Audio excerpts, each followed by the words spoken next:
Writing equations, page 36. What all the numbers mean. To write an equation, we should know the numbers to be able to count how many of each atom we have. So when you write equations, it is important to be able to count up how many of each sort of atom you have.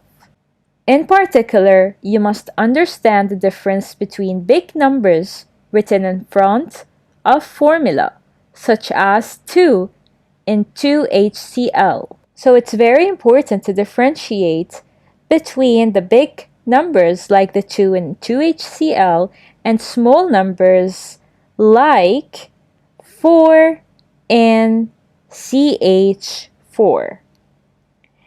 And we'll take examples on some equations and count the atoms found in each equation. On page 36. What all numbers mean. So let's see together. Here we have a Cl atom, a single chlorine atom. There's no number next to it here, neither a subscript here. This means we have one atom of chlorine. Here we have two chlorine atoms, two separate chlorine atoms. When we have a big number next to the chlorine, like 2Cl here, it means we have two chlorine atoms separated from each other.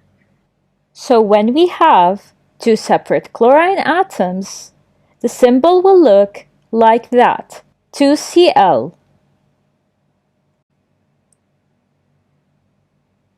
Here we have two Cl atoms, but they are bonded by a covalent bond.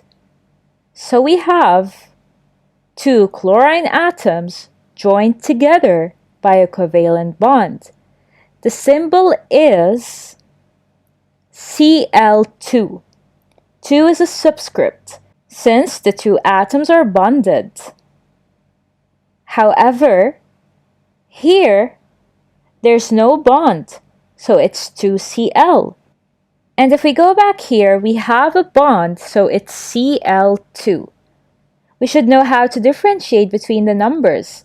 Here we have no number, so it's one chlorine atom. Here we have a big number next to the Cl, so we have two separated atoms of chlorine, 2Cl. And lastly, here we have Cl2 as a subscript, so we have two chlorine atoms joined together.